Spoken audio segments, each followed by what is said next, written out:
नमस्कार मित्रांनो, विण दोघातीलही तुटेना या मालिकेच्या येणाऱ्या काही भागामध्ये मित्रांनो एक आता जबरदस्त असा ट्विस्ट आपल्यासमोर येणार आहे। ज्या ट्विस्टमध्ये आता मित्रांनो आनंदवर जी काही भयानक एक संकट येणार आहे आणि त्या संकटातून मात्र आनंदचा जीव कसा वाचतो। आता आनंदला अगदी येऊन समर रक्त कसं देतो आणि समर आनंद या दोघांना शेवटी एकत्र येण्यासाठी ही जी अवस्था आहे तर ती भयानक संकटातून एकमेकांना पार करावी लागणार आहे। त्यासाठी मात्र आता स्वानंदी काय असं करते, असा कानमंत्र देऊन मात्र स्वानंदी कसं सर्व काही हँडल करते आणि ह्या दोघांना शेवटी एकत्र आणते हे आपण या व्हिडिओमध्ये बघणार आहोत।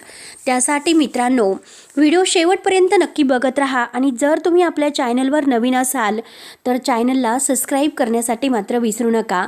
तेव्हा मित्रांनो हे बघा, आत्तापर्यंत समरला प्रत्येक ठिकाणी आनंदची गरज भासत असते। आनंद काय करतो काय नाही प्रत्येक ठिकाणी त्याला आता आनंद आनंद आनंद असंच अगदी ऐकायला येते। आता नक्की ह्या समरला काय करावं, समर पूर्णपणे एका लहान मुलासारखी अवस्था त्याची झालेली आहे। नक्की आता हे सर्व कसं हँडल करायचं म्हणून तो स्वानंदीला सगळं काही आपल्या मनातील शेवटी बोलून दाखवतो। आणि आता स्वानंदी म्हणते की ठीक आहे, आता ह्या समर राजवाडे यांना मात्र आनंद भाऊजींची किंमत आता कळत आलेली आहे। त्यामुळे आता आपल्याला काहीतरी असं करावं लागेल की समर राजवाडे यांचं टेन्शन कमी करावं लागेल आणि शेवटी आनंद भाऊजी आणि निकिता ताई यांना मात्र समर राजवाडे यांना भेटवावं लागेलच।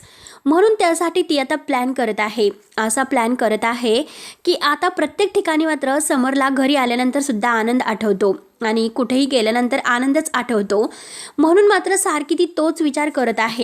आता मात्र समर जेवताना सुद्धा त्याला प्रत्येक क्षणाला आनंदची आठवण होते। तेव्हा स्वानंदी ठरवते की काही झालं तरी या दोघांना मात्र मी एकत्र आणणार आहे आणि त्या दोघांना एकत्र आणून शेवटी त्यांच्यातील दुरावा म्हणजे मिटवणार आहे। आता मलिका अर्पिता मात्र ह्या स्वानंदीवर लक्ष ठेवून असतात। नक्की हा स्वानंदीचा काय असा हेतू आहे आणि ती का असं करत आहे तेच काही कळत नाही। नक्की ती समर दादाला फसवते की काय असं अर्पिता मात्र मलिकाला म्हणत असते। आता मलिका म्हणते की हे बघ, आता ह्या स्वानंदीला नक्की तिचा काय हेतू आहे, तिला आणि समरबद्दल काय वाटतं, ती आपल्यासारखा सुद्धा अगदी समरवर लक्ष ठेवून असेल। समरची प्रॉपर्टी जर तिला हवी असेल तर आता तो तिचा हेतू आहे तो तिला साध्य होऊन द्यायचा नाही आणि या घराची प्रॉपर्टी केवळ आणि केवळ आपल्याच नावावर झाली पाहिजे। या घराचा खरा जो काही मालक आहे तो अंशुमन आणि मालकीन असेल तर मी आहे।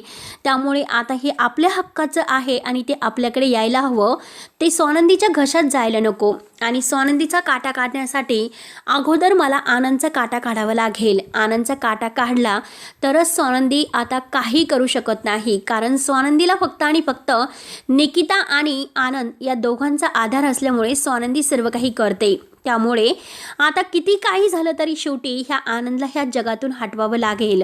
ती मात्र नक्की आता ह्या दोघांना एकत्र आणण्याचा प्रयत्न करेन आणि आपल्या प्लॅनचे 12 वाजवेल।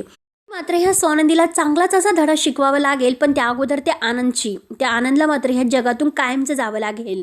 यासाठी मात्र तिचे प्रयत्न सुरू असतात। ती लगेच आता गुंडांना अंशुमनला फोन करायला सांगते आणि अंशुमनला फोन करून आनंदचा एक असा भयानक अपघात घडून आणायचा आहे, जेणेकरून आनंद नावाचा काटा आहे तो समोरच्या आयुष्यातून कायमचा निघून जाईल आणि आपले जे रस्ते आहेत तर ते आपल्यासाठी मोकळे होतील। म्हणून मात्र त्यांचा त्या प्लॅनबद्दल अगदी विचार सुरू असतो आणि आता गुंडांना सुपारी सुद्धा दिलेली आहे। गुंडांना सुपारी दिल्यानंतर आता मलिका अर्पिता हे इतक्या खुश होत आहे की नक्की आता आपलं सगळं काही मनासारखं होणार आहे, कारण स्वानंदी काहीच करू शकत नाही। स्वानंदी समोर आपण आता सगळं काही करायचं, तिला काही न कळून देता हे सर्व घडवायचं आहे। त्यासाठी अंशुमन सुद्धा आता आपली साथ द्यायला हवी आणि अंशुमनला आता या घरात हक्क आणि ऑफिसमध्ये हक्क जर मिळवायचे असेल तर आनंद नावाचा काटा आपल्या अगदी आयुष्यातून गेलेला बरा राहील। त्यासाठी त्यांचेही प्रयत्न आता सुरू असतात। त्यानंतर मात्र आता आनंद हा काही कामानिमित्त भाजीपाला वगैरे घेण्यासाठी निकिताच्या स्कूटीवर गेलेला आहे आणि त्याच वेळेस त्याला निकिताचा कॉल येतो। निकिता म्हणते की अरे आनंद तू कुठे आहे, लवकरात लवकर घरी ये। आनंद म्हणतो की हो अगं मी भाजीपाला वगैरे घेतो आणि लगेच घरी येतो, तू काही काळजी करू नकोस। तेव्हा आता निकिता फोन ठेवते।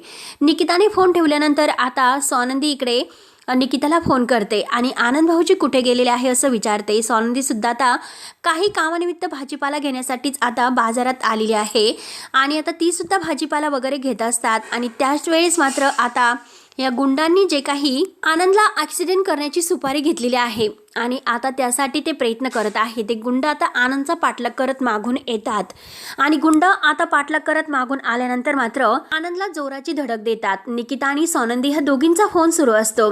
तेव्हा आता सोनंदी मात्र आता जे काही म्हणजे आनंदला ते गुंड आहे तर ते तेथे स्कूटीला मोठा अगदी जोराची धडक देऊन तेथून निघून जातात.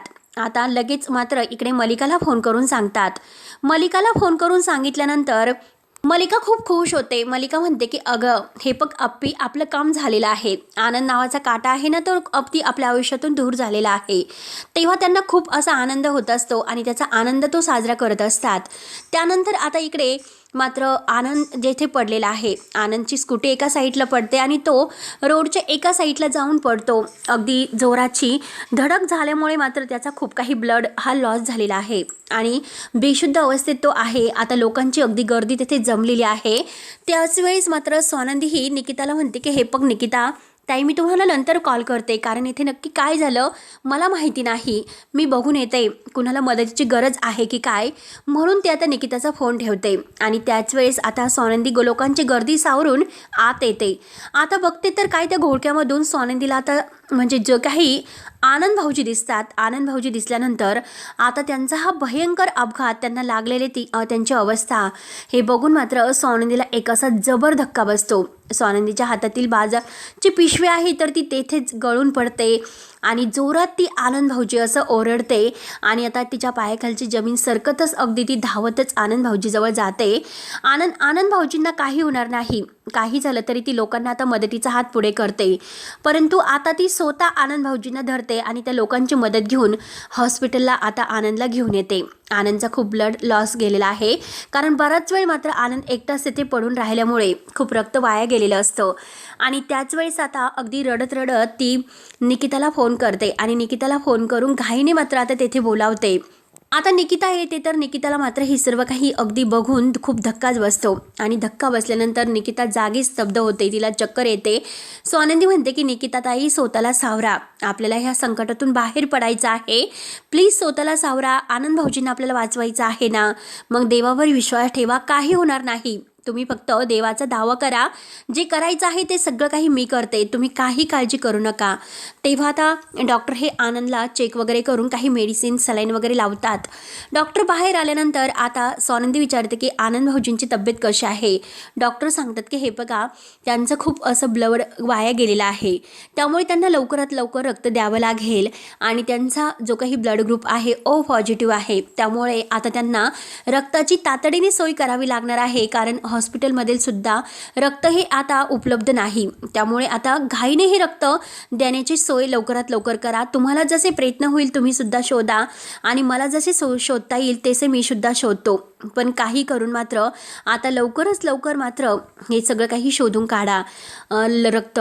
तेव्हा आता आजी सोनंदी देवाला हात जोडते. त्यानंतर आता इकडे आजीला टेन्शन येतं की सोनंदी केव्हाची गेलेली आहे आणि सोनंदी अजूनपर्यंत घरी का आली नसेल, नक्की काही ती सुखरूप असेल ना.